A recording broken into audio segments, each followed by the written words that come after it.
House Speaker Nancy Pelosi's son, Paul Pelosi Jr., has been called out by the Daily Mail over his close ties to a host of fraudsters, rule breakers, and convicted criminals, yet has never been charged himself.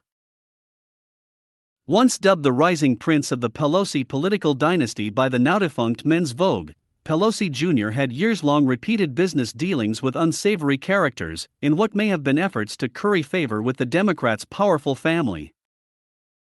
Via the Daily Mail, Pelosi Jr.'s links to alleged lawbreakers include: the 52-year-old joined the board of a biofuel company after it defrauded investors according to an SEC ruling, and whose CEO was convicted after bribing Georgia officials. Pelosi Jr. was president of an environmental investment firm that turned out to be a front for two convicted fraudsters.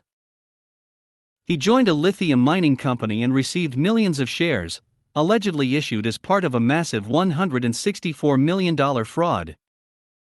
He was vice president of a company previously embroiled in an investigation of scam calls that targeted senior citizens.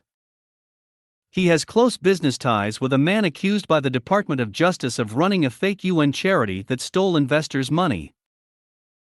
A medical company Pelosi Jr. worked for tested drugs on people without FDA authorization, according to an FDA investigation.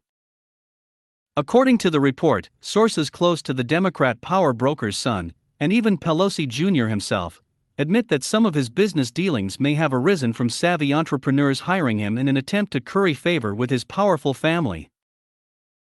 For starters, Paul Pelosi landed a $180,000 per year job as senior vice president at data company InfoUSA, while he was also a full-time loan officer at Countrywide Home Loans in San Mateo, and had zero experience in database marketing.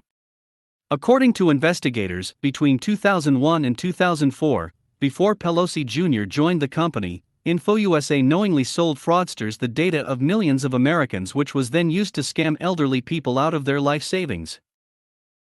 According to a 2007 New York Times report on the investigation, InfoUSA sold a list of 500,000 gamblers over age 55 called Oldies But Goodies, which described its members as gullible. InfoUSA also sold lists of people with cancer or Alzheimer's called suffering seniors, the Times reported. The data company denied their lists had such titles. Iowa investigators found emails showing InfoUSA staff knew the firms they were selling to were being investigated for fraudulently targeting old people, but continued to sell the data regardless, the state's AG said. Daily Mail. More on Gupta from INC.com. How about this for a story? A man leaves India for Omaha with $58 in his pocket. He starts a company in 1972 that reaches peak revenue of $400 million, spends a night in the Lincoln bedroom, puts Bill Clinton on its payroll, sails Bill on his 80-foot yacht with an all-female crew, and flies Hillary Clinton to campaign events on his corporate jet. And he's as happy as a clam despite getting sued by shareholders, being pushed out as CEO, incurring over $12 million in debts to settle shareholder lawsuits, and using insurance to pay $13 million to settle a lawsuit alleging that he sold his company netting him $150 million for his 40% stake at too low a price. The man is Vinod Gupta, former CEO of InfoUSA, a company that built a database that marketers used to sell everything from consumer products to politicians. Gupta got himself into a larger-than-life heap of trouble. And according to the Daily Mail, some people thought Gupta put Pelosi Jr. on his payroll to curry favor with his powerful mother. Jr. denied it at the time. I don't think that's really what happens, Paul told Newsmax in 2007. I don't see it that way, but I could see why you'd ask the question. I guess you always wonder why somebody hires you, right? Meanwhile, Paul was recruited to be the president of an environmental investment company, Natural Blue Resources. According to 2014 charges against the company, Pelosi Jr. was recruited along with former New Mexico governor and AG Tony Anaya to create the company and ostensibly find new underground aquifers in New Mexico.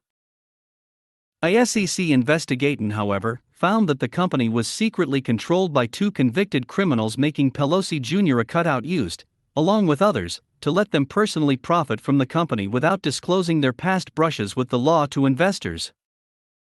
The two men? James Cohen and Joseph Karazi. Cohen had previously been jailed for financial fraud, and Karazi had been charged with breaking federal securities laws and was permanently barred from acting as an officer of a public company. Though Anaya was charged, Pelosi Jr. was not. Pelosi Jr. served as president and board member of Natural Blue from its public stock exchange listing in August 2009 for 5 months, and served on the board of another company run by Cohen's wife. Daily Mail. The SEC concluded that Pelosi Jr. didn't play a meaningful role in one of Natural Blue's key transactions, and strenuously to proposed fundraising contracts, was ousted from the board by the accused fraudsters, ultimately appearing as a witness for the prosecution.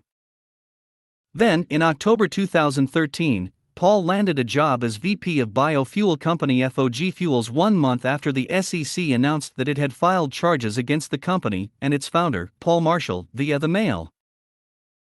The federal complaint said Marshall stole $3 million from mostly elderly investors in FOG Fuels and another of his companies to pay for a variety of Marshall's personal expenses, including luxury vacations, child support and alimony payments, and private school tuition and camps for his children.